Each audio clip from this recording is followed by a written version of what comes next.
The message from Mom lit up my phone screen. Family meeting, our house, 7 Oz p.m., urgent. A familiar, uneasy flutter stirred in my stomach. Urgent in my family almost always meant one of two things.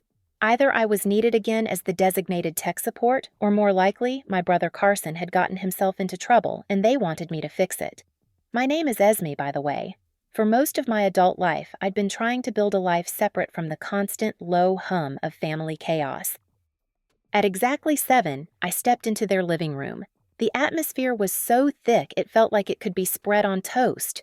Mom, Adeline, sat rigidly on the sofa, her lips pressed into a thin, disapproving line. Dad, George, was slouched in his armchair, looking like he'd aged at least 10 years since I last saw him. Perched on the edge of the ottoman like a worried cherub was Carson. He even managed a concerned frown, though his eyes held that familiar flicker of something I couldn't quite put my finger on. Something I always distrusted. "Esme, thank you for coming," Mom began, her voice tight.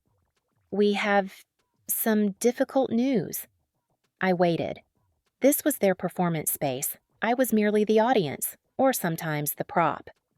"We're ruined, Esme," Dad mumbled, staring down at his hands. "Ruined?" I blinked, confused. They lived comfortably. Dad had a decent pension, and Mom still had her part-time job managing the library. "What happened? What do you mean?" I asked. Mom glanced at Carson with an odd, almost protective look before turning back to me. "It's complicated, dear. Bad investments, unexpected expenses." Her voice sharpened. "It's all just piled up. We've been reviewing every asset we have, and it's simply not enough to cover this hole." I noticed Carson nod slowly, his face a perfect mask of sympathy. He was wearing a new smartwatch, sleek and expensive-looking for someone whose parents were supposedly financially ruined. Over the past 6 months, as vague money troubles surfaced, Carson had mysteriously acquired a new phone, designer sneakers, and often boasted about the fancy restaurants he'd visited. Mom took a deep breath. "We need your help." "Here it comes," I thought. "You bought your little house," she said, her gaze flickering toward me with a faintly accusatory glint. "Back when prices were lower, it's gained some equity." My heart began to thump, slow and heavy. My house, the small 2-bedroom place I had poured every spare penny and endless hours of hard work into. My refuge, my independence. "We need you to sell it," she said flatly, "to cover the debts." The room fell into a heavy silence. I could hear the steady ticking of the grandfather clock in the hallway, a sound that had accompanied every major, usually unpleasant family announcement throughout my life. "Sell my house?" I repeated softly, barely above a whisper. "It's the only option," Carson interjected, his voice dripping with fake sympathy. "We're family. We have to stick together." He even reached out and gave my arm a reassuring pat. I fought the instinct to recoil. Mom seized the moment. "Exactly, Carson. Thank you for understanding.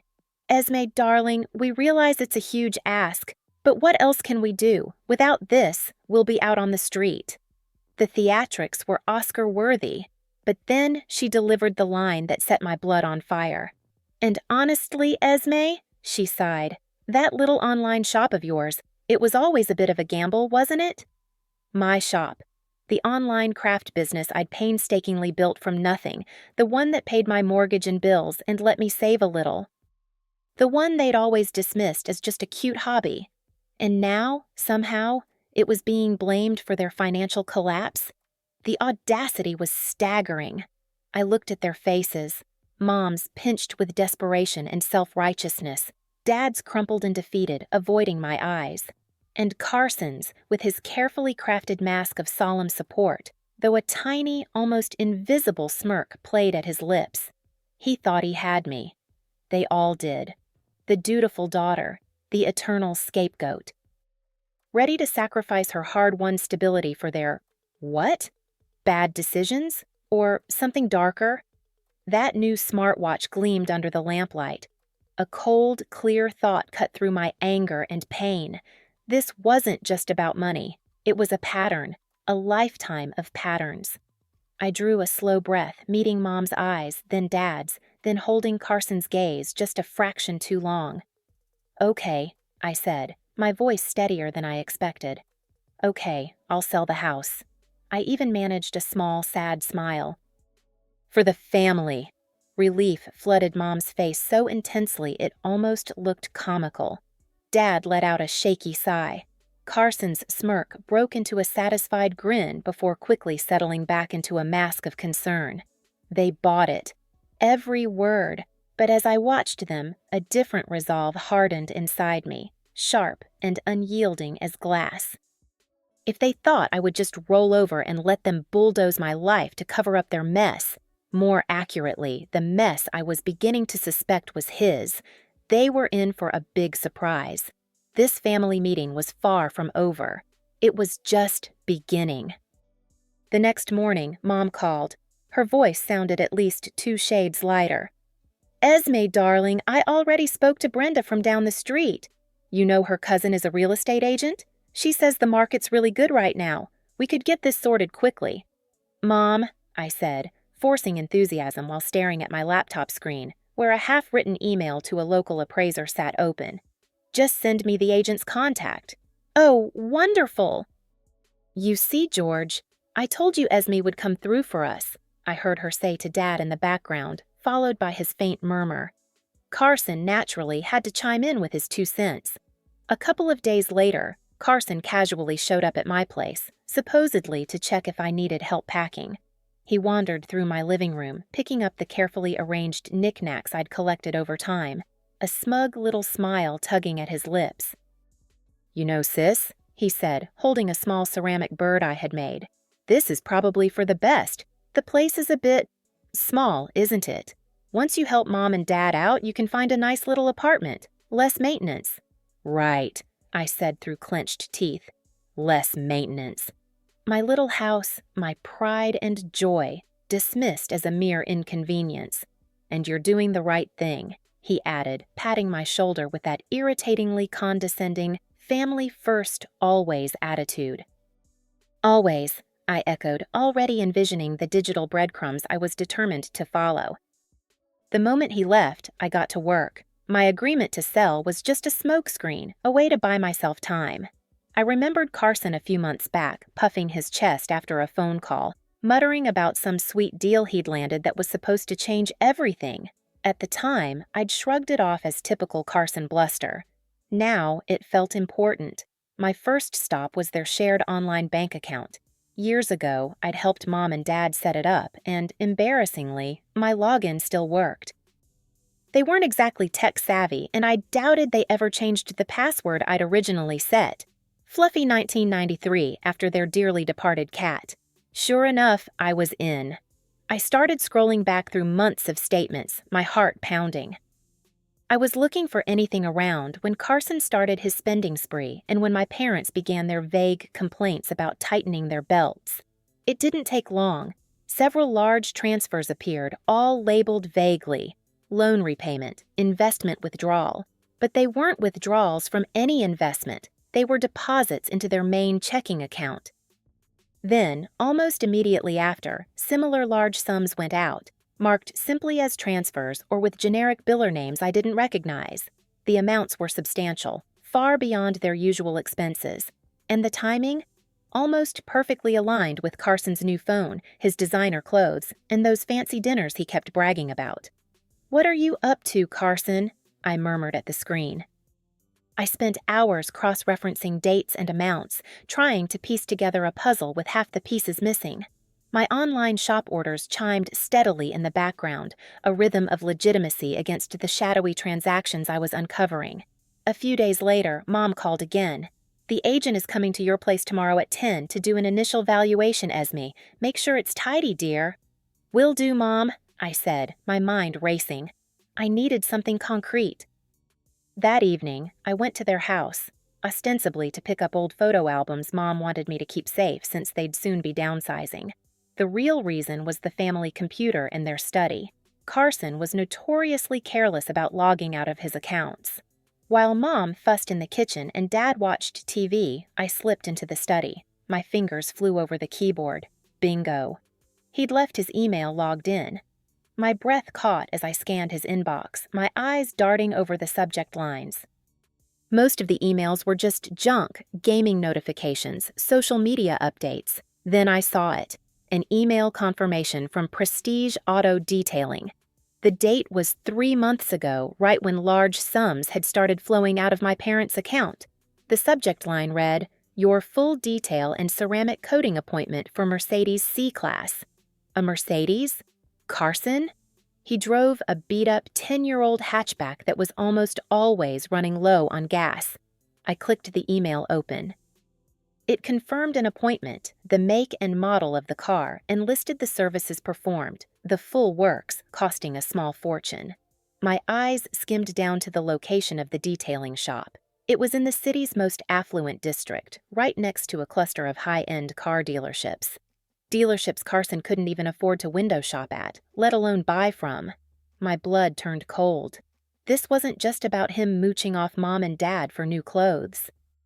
This was something much, much bigger, and he was trying to make me pay for it with my home. The audacity, the sheer, unmitigated gall. My hand clenched into a fist. He wasn't going to get away with this. Not anymore. The Prestige Auto Detailing email was a blazing arrow pointing straight at Carson's deception. The next morning, I called the real estate agent Mom had contacted and told her I needed a few more days to declutter before officially listing the house. She was surprisingly understanding, probably used to sellers dragging their feet. That bought me some breathing room. I drove out to the address from the email.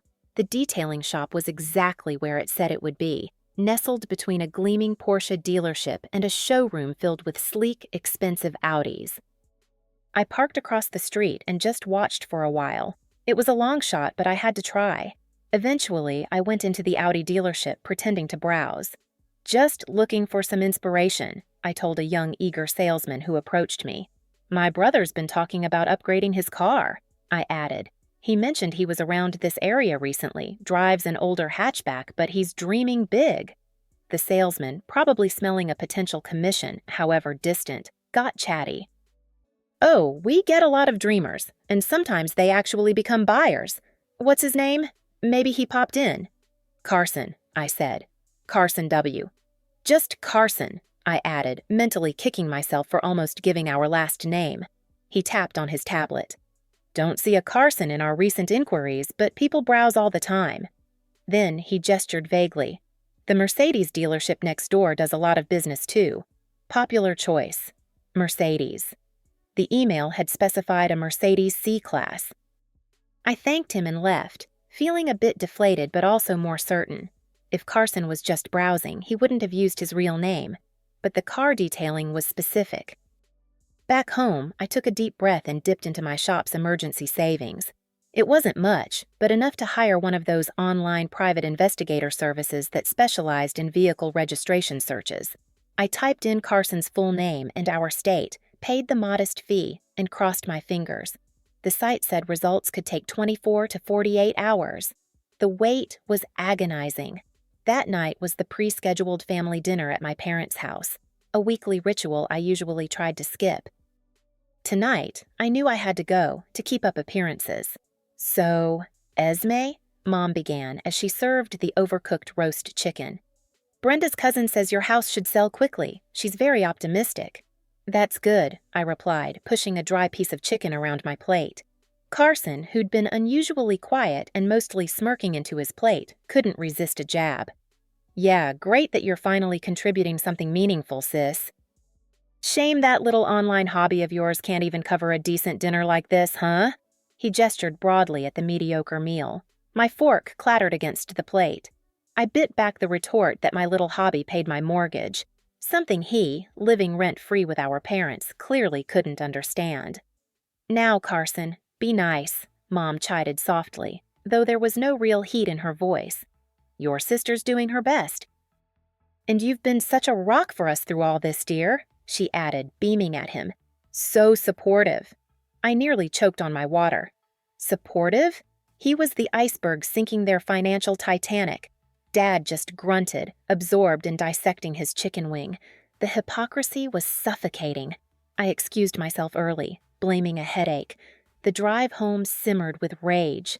How could they be so blind? Or were they deliberately ignoring the truth?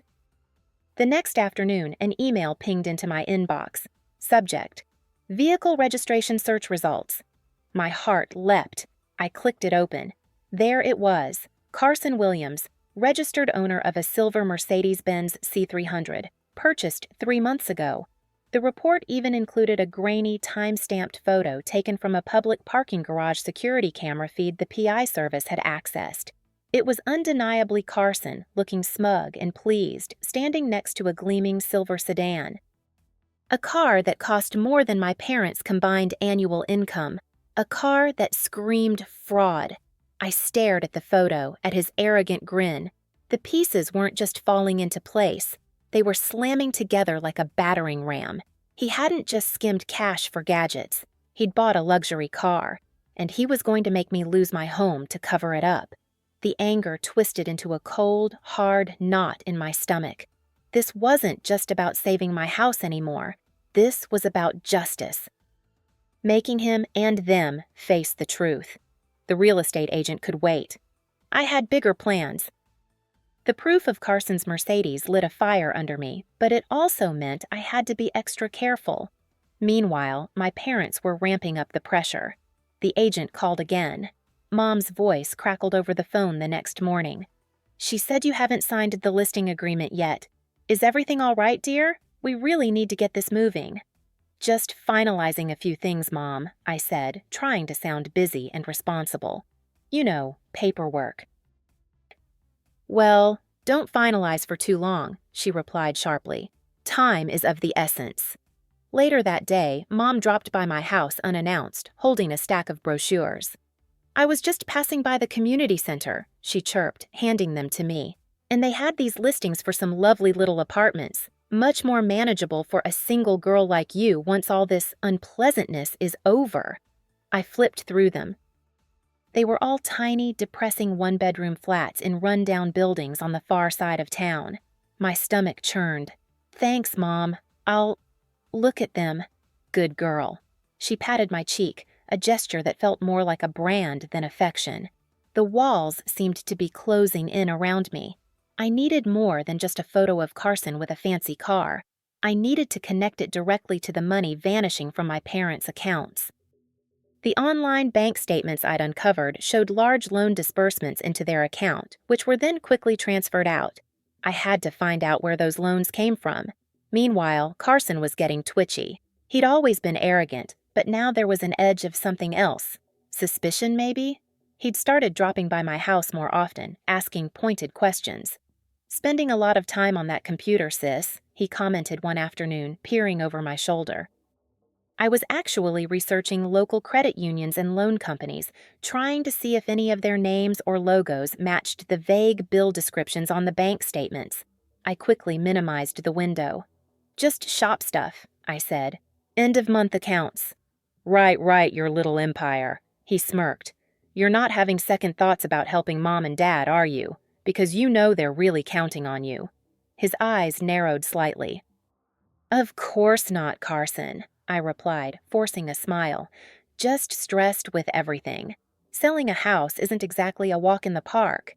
He seemed to accept that, but his gaze lingered on my screen a moment too long before he sauntered off to raid my fridge. He was definitely rattled about something. Was it just general family stress, or did he suspect I was on to him? The pressure was intense. I was juggling my business, the charade of selling my house, and this secret, all-consuming investigation. Sleep had become a luxury I couldn't afford. One evening, fueled by coffee and sheer determination, I sat in my home office printing the crucial bank statements I'd downloaded, those showing the loan deposits and the subsequent large withdrawals. I needed hard copies, something tangible. The printer whirred, spitting out page after page. Suddenly, the door creaked open. My heart leapt into my throat. It was Carson. Hey, Esme, Mom sent me over to get that casserole dish she lent you? He said, eyes flicking around the room before settling on the printer. I moved fast, almost instinctively. I grabbed a thick stack of my shop's recent invoices and order forms from my desk and slapped them down on top of the freshly printed bank statements just as the last page was coming out. "Oh, hey," I said, trying to sound casual despite my pounding pulse. "Just doing my taxes. You know how it is." He ambled closer, peering at the top sheet, which was thankfully a legitimate invoice for a large order of handmade soaps. "Taxes, huh? Fun stuff," he said. His gaze drifted toward the edge of the papers beneath the invoices. A sliver of a bank logo and a line of figures peeked out. My breath caught. He frowned, a flicker of something unreadable in his eyes. "Looks like a lot of paperwork for your little hobby." "It's growing," I said, my voice a little too bright. "Keeps me busy." I quickly scooped up the entire pile, bank statements and invoices tangled together, and shoved them into a drawer. "Casserole dishes are in the kitchen, top cupboard," I said. He hesitated for a moment, eyes still flicking toward the drawer, then shrugged. "Right, thanks." He turned and left. I sank against the desk, legs suddenly weak. That was way too close. Had he seen enough to be genuinely alarmed, or had my quick thinking just bought me more time? I didn't know, but one thing was clear. I needed to find the final piece of the puzzle, and fast, before he or my parents forced my hand. The next move had to be mine. Carson didn't mention the printer incident again, but a new wariness flickered in his eyes whenever he looked at me. He started asking more questions about the house sale and which bank we'd be using for the equity transfer. I knew time was running out. I became a ghost, moving through my days with one singular focus. The photos of Carson with the Mercedes were good, but I needed something more concrete. I began paying closer attention to his rare social media posts. He wasn't foolish enough to post pictures of the car, but he did check in regularly at a trendy new cafe near the financial district. One afternoon, phone in hand, I happened to be at that very cafe. I ordered coffee, found a discreet table, and waited. About 20 minutes later, Carson strolled in, looking smug. He met with someone, a flashy guy I didn't recognize, and they sat near the window. As they left, I managed to snap a couple of clear photos of Carson walking toward the street. His Mercedes parked boldly at a meter just a few feet away. The angle even caught part of the license plate. Click, gotcha. But the real breakthrough came from a desperate late-night gamble. Mom, during one of her anxious ramblings about debt, had mentioned a couple of loan companies they'd supposedly used years ago for a small home improvement loan. Friendly Finance and Secure Lend. On a hunch, I visited their websites. Most legitimate lenders have online portals for customers. I started with Friendly Finance. I knew Dad's email, date of birth, the usual info. The security questions were the challenge. "What was the name of your first pet?" I remembered them talking about a scruffy terrier named Patch from before I was born. I typed it in. "What is your mother's maiden name?" Easy. "What was the model of your first car?" That one stumped me at first. Then I recalled Dad grumbling about an old Ford Cortina he loved. My breath caught as the screen changed. Logan successful. My hands trembled. I navigated to the loan documents section. There they were. Not old home improvement loans. Recent ones. 3 of them, all taken out within the last 4 months, each for a substantial 5-figure sum. The total was astronomical. Easily enough to buy a luxury car and then some, all in my parents' names, George and Adeline. My blood ran cold as I opened the scanned PDF of the first loan agreement. I scrolled to the signature line. George's name was there, but it wasn't quite right. Dad's signature was usually a confident, slightly flamboyant scrawl. This was shaky, hesitant. The loops too round, the slants slightly off. It was a decent attempt, passable if you weren't looking closely, but I knew my father's signature. I'd seen it on countless school permission slips, birthday checks, official papers. This wasn't it. My mind raced. Carson. It had to be him. He lived with them. He had access to their mail and personal information. I pulled out an old birthday card from my desk, one Carson had given me years ago. His handwriting was lazy, a bit sloppy, but certain traits stood out. The way he formed his G, the slightly exaggerated curve of his S. I held the card next to the screen, comparing his writing to the forged signature on the loan document. It was a match. Not a perfect CSI level match, but close enough for my gut to scream. Guilty. I felt sick. He hadn't just taken their money. He'd actively forged their signatures, saddling them with crippling debt they clearly knew nothing about, all for a stupid car and a lifestyle he couldn't afford. And they, blinded by favoritism, were ready to throw me to the wolves to fix a mess he created. I immediately called Sarah, my best friend.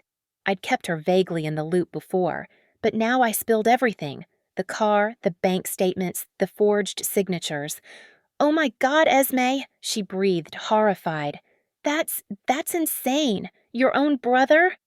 "I know," I said, voice trembling. "I feel like I'm going to be sick." "What are you going to do?" she asked. I took a deep breath, the image of the forged signature burning in my mind. "I'm going to expose him." Sarah was silent for a moment. "Are you sure? This will blow up your whole family." "They were ready to blow up my life," I said, cold resolve settling in. "It's time they face the consequences of his actions and their own blindness." I spent the rest of the night compiling my evidence: printouts of the loan documents with forged signatures highlighted, photos of Carson with the Mercedes, copies of the bank statements showing the money flowing in and out, even a printout of that damning car detailing email. I placed everything in a neat, ominous folder. The bank meeting, where I was supposed to sign away my house to help the family, was scheduled for the next morning. Mom had called earlier, her voice practically giddy with relief. "Tomorrow, Esme, we can finally put this all behind us." I looked at the folder. Tomorrow, indeed, but it wouldn't be me putting anything behind me. It would be them, finally facing what they'd allowed to happen, what they'd tried to make me pay for. The anger was still there, but now it was accompanied by a strange, steely calm. I knew exactly what I had to do. Sleep was a forgotten concept. I lay in bed, staring at the ceiling, the folder of evidence a heavy weight on my nightstand. Each tick of the alarm clock sounded like a countdown. I replayed the upcoming confrontation in my mind, over and over, trying out different opening lines, imagining their faces. Would Mom scream? Would Dad finally show some backbone? Would Carson even try to lie his way out when faced with cold, hard proof? My phone buzzed around 11 p.m. It was Mom. "Esme, darling, are you all set for tomorrow?" Her voice was unnervingly cheerful, laced with an almost manic relief. "George and I were just saying it'll be such a weight off our minds. We can finally breathe again, thanks to you, sweetheart." "All set, Mom," I managed, my own voice sounding hollow compared to her forced cheerfulness. "See you at the bank." "Wonderful. 9 a.m. sharp. Don't be late." Click. I squeezed my eyes shut. Thanks to me.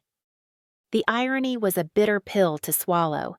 They were thanking me for unknowingly funding their son's joyride while preparing to sacrifice my future.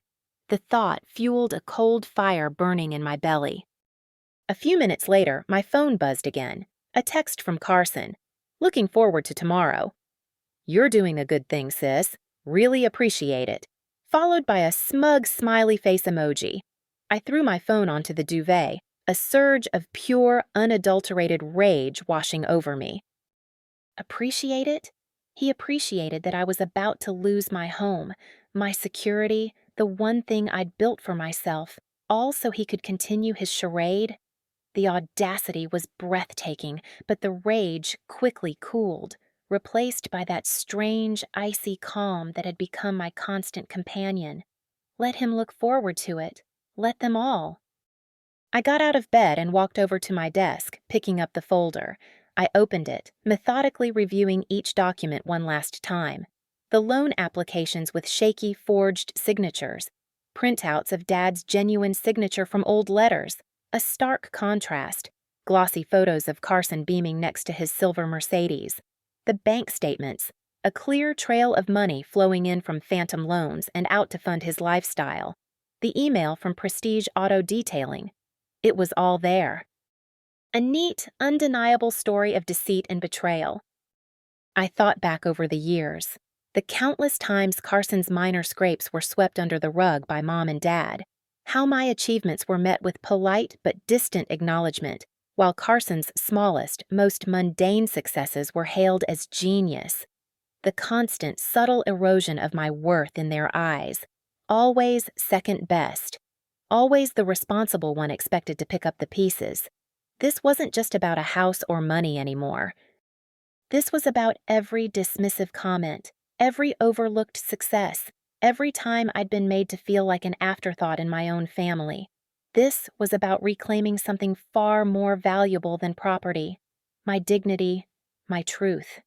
I finally drifted into a restless sleep for a few hours, the images of their shocked, horrified, betrayed faces dancing behind my eyelids. Morning dawned gray and overcast, matching my mood. I dressed carefully, choosing a simple professional outfit. I wanted to appear calm, composed, in control. I made coffee but couldn't drink it, my stomach twisted with anxiety and anticipation. As I picked up the folder, my hand was surprisingly steady. This was it. No turning back. The thought didn't terrify me. Instead, it brought a strange sense of peace. I was no longer a pawn in their game. Today, I was setting the board. I drove to the bank, the folder resting on the passenger seat like a silent, powerful ally. I pulled into the parking lot, and there they were already walking toward the entrance, Mom, Dad, and Carson. Mom was chatting animatedly with the bank manager, a portly man with a kind face whom I vaguely recognized from a previous visit when I'd opened my business account. His name tag read, Marco Powell. Dad followed a few steps behind, looking uncomfortable but relieved. Carson walked with a swagger, hands in his pockets, a self-satisfied smirk firmly fixed on his face. When he saw me step out of the car, he actually had the nerve to give me a condescending wink, as if we were co-conspirators in my own financial ruin. I clutched the folder tighter. My heart pounded wildly against my ribs, a frantic drumbeat heralding the coming storm. I took a deep breath and walked toward them, toward the sterile quiet of the bank, toward the moment that would change everything. The air crackled with unspoken words, years of resentment, and the imminent explosion of a carefully constructed lie. This wasn't just a meeting. It was a reckoning. Marco Powell ushered us into a small, glass-walled conference room. "Please have a seat. Coffee? Water?" Mom simpered. "Oh, water would be lovely, thank you, Marco." Carson leaned back in his chair, looking as if he owned the place. Dad stared down at the polished table. I sat opposite them, placing my folder squarely in front of me. Marco began, his tone professional but sympathetic. "So, Adeline, George, as we discussed, your current financial situation is quite precarious. Several outstanding personal loans, maxed out credit facilities. It's a significant debt load." He glanced at me. "And, Esme, you've generously agreed to leverage the equity in your property to help consolidate these debts and alleviate immediate pressure.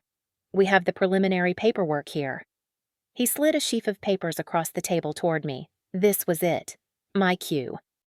"Actually, Marco," I said, my voice surprisingly calm and clear in the quiet room, "before we proceed with selling my house, I believe we need to discuss these debts first. Specifically, how they came to be." All three of them looked at me, Mom with a flicker of annoyance, Carson with a raised eyebrow of feigned curiosity, Dad with a dazed incomprehension. Marco paused, his hand hovering over the papers. I opened my folder. "These loans," I continued, pulling out the first forged loan application from Friendly Finance and placing it in the center of the table. "This one, for instance, was taken out 4 months ago in your names, Mom and Dad." Mom frowned. "Well, yes, dear. We had to cover some things." "Things like a brand new Mercedes C-Class, perhaps?" I asked, my gaze flicking to Carson. His confident smirk faltered just slightly. I then laid down one of the glossy photos of him beaming beside the silver car. A small gasp escaped Mom. Dad's head jerked up. Carson's face went rigid. "Esme, what is the meaning of this?" Mom demanded, her voice rising. "The meaning, Mom," I said, my voice hardening. Is that this signature here? I pointed to the loan document. George's signature is a forgery. I placed an old birthday card signed by Dad next to the loan document. Compare them. They're close, but not close enough.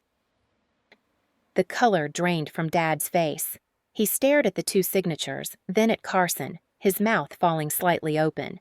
And this loan, I continued, laying down another application, this one from SecureLend, also taken out in your names, also bearing a forged signature. And another one after that. I spread the documents across the table, totaling over $70,000. Funny how that's roughly the price of a new Mercedes, isn't it, Carson? Carson's face shifted into a mask of dawning horror. He looked like a cornered animal. I don't know what you're talking about, he stammered, eyes darting between me, the papers, and our parents. Oh, I think you do, I said, my voice cold as ice. I added the printouts of the bank statements, showing large deposits from these loan companies followed by equally large withdrawals. The money came into their account, and then, poof, it was gone. Around the same time, you started sporting new designer clothes, a fancy smartwatch, and, of course, this rather expensive car that required prestige auto detailing. I tossed the email confirmation onto the growing pile of evidence. Marco Powell watched all this unfold with wide, shocked eyes but remained silent, a stunned witness to our family's implosion. Mom stared at Carson, her face a mixture of disbelief and dawning, terrible understanding. "Carson," she whispered, voice trembling. "What is she saying?" "She's lying," Carson finally blurted out, his voice cracking. "She's making it all up. She doesn't want to sell her precious house, so she's trying to blame me."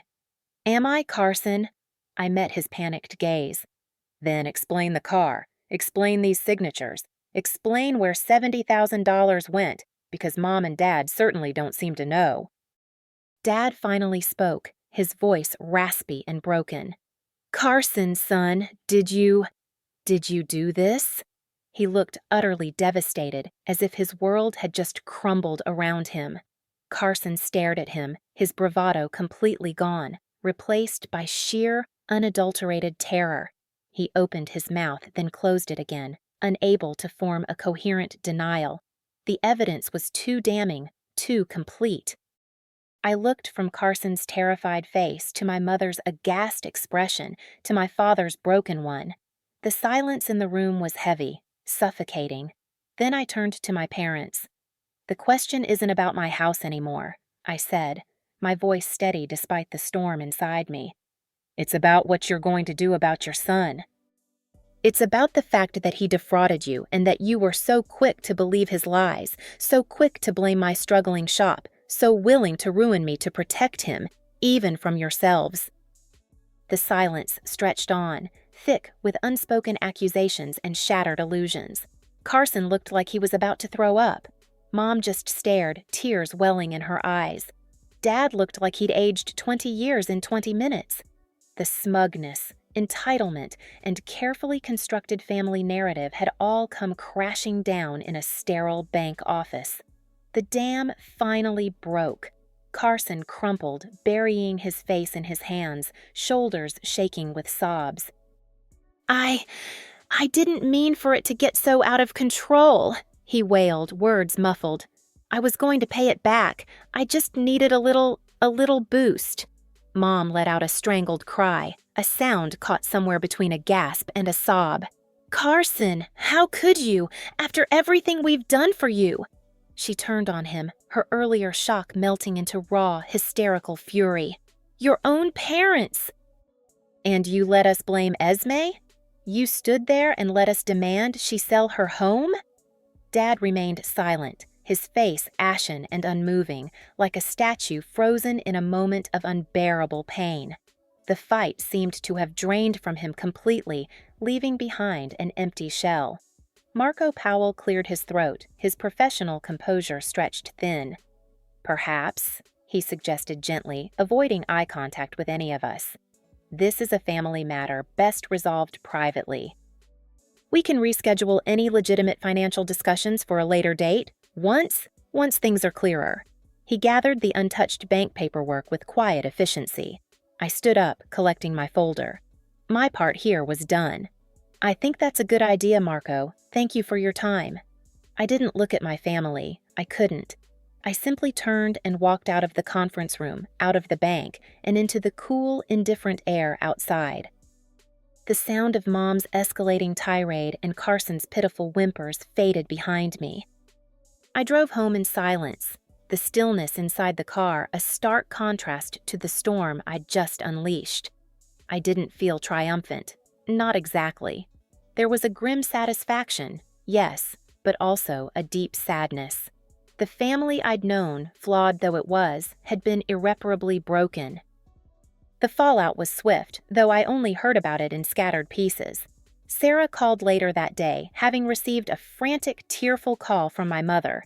Apparently, one of the loan companies, alerted by Marco Powell about potential fraud after our dramatic exit, had already launched an investigation.